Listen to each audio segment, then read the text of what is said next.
చేస్తా అంటున్నారు. So hero Satyadev గారిని మాట్లాడుతుందిగా కోరుకుంటున్నాము.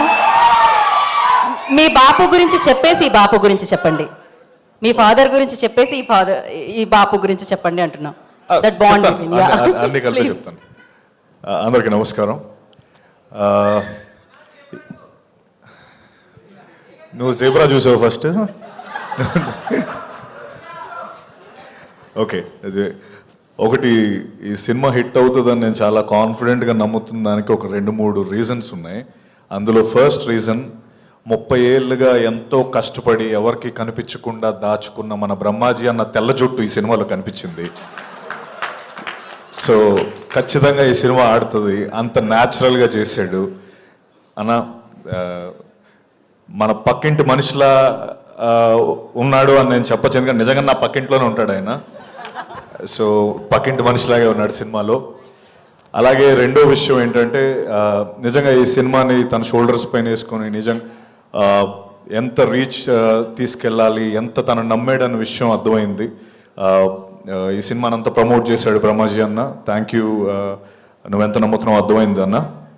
అండ్ అలాగే ద ట్రైలర్ అండ్ అందరూ అన్నట్టు ఆ రా ఎమోషన్ కానీ, ఆ రూటెడ్నెస్ కానీ సినిమాలో ఎంతో అద్భుతంగా కనిపిస్తుంది. సినిమా గ్యారంటీ బాగా ఆడుతుంది అని చాలా కాన్ఫిడెంట్గా అనిపిస్తుంది. అలాగే ఇందాక యాక్టర్స్ అందరూ మాట్లాడుతున్నప్పుడు చాలా ఎమోషనల్. సో అక్కడే సినిమా పైన వాళ్ళకున్న కాన్ఫిడెన్స్ కానీ, సినిమాని వాళ్ళు ఎంత నమ్ముతున్నారు అనే విషయం మనకు అర్థమవుతుంది.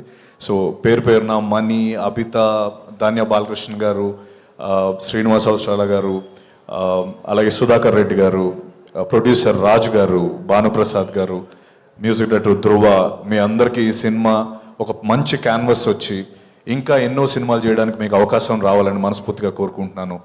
అండ్ నన్ను దీనికి పిలిచినందుకు బ్రహ్మజన్న thank you very much. And అలాగే మా బాపు అంటే మా నాన్నగారితో నాకు definitely one of the greatest inspirations నాన్న నాకు. ఎందుకంటే 2-3 ఇన్సిడెంట్స్ ఉంటాయి. ఒకటి ఏంటంటే, ఒక టైంలో ఆయనకి మాకు ఎవ్రీడే ఈవినింగ్ అయ్యేటప్పటికి నాకు చెల్లికి ఒక బిర్యానీ ప్యాకెట్, తర్వాత 2 డైరీ మిల్క్స్ తెచ్చేవారు.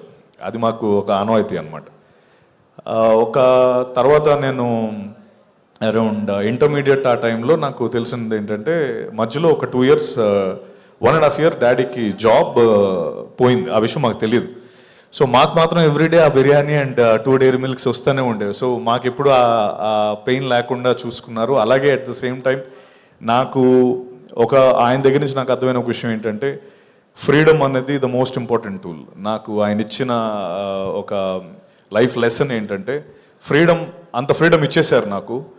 ఫ్రీడమ్ ఇచ్చేసిన తర్వాత నాకు రెస్పాన్సిబిలిటీ ఎక్కువైపోయింది. సో నేను దాన్ని మిస్యూజ్ చేసుకోకూడదు. మిస్యూజ్ చేసుకుంటే ఇప్పటి వరకు ఉన్నది పోతుంది అన్న విషయం నాకు అర్థమయ్యి, నా లైఫ్లో కూడా నేను అదే ఇంప్లిమెంట్ చేశాను. ఆ ఫ్రీడమ్ని యూజ్ చేసుకుంటూనే ఇన్ఫ్యాక్ట్ నేను ఐబీఎంలో టీమ్ లీడింగ్ చేస్తున్నప్పుడు కూడా ఆ ప్రిన్సిపల్ వాడాను. నా టీంకి నేను ఏ రోజు కూడా ఎప్పుడు లీవ్స్ అంటే వాళ్ళు ఎప్పుడు లీవ్స్ అడిగితే లీవ్స్ ఇచ్చేసేవాడిని, లేకపోతే ఏదైనా ఇంకో షిఫ్ట్లో వస్తానంటే ఇచ్చేసేవాడిని. ఓ పాయింట్ అయ్యేటప్పటికి అర్థమైంది ఏంటి, ఇంత ఈజీగా ఇచ్చేస్తున్నాడంటే మనం మిస్యూజ్ చేసుకుంటే దాన్ని వెనక్కి తీసేసుకుంటాడన్న ఆ థాట్, చాలా స్ట్రాంగ్ థాట్. అండ్ అది నాకు నేర్పించారు. Thank you dad for that. And ఇంకా చాలా ఉన్నాయి, మేబీ సడన్గా అడిగేటప్పుడు గుర్తు రాలేదు. Once again I wish everyone, the Bapu team, biggest blockbuster and a bigger canvas to do more films. Thank you so much. Thank you Satya garu, thank you so much. And నా director Nag Ashwin గారిని మాట్లాడేసిందిగా కోరుకుంటున్నాం.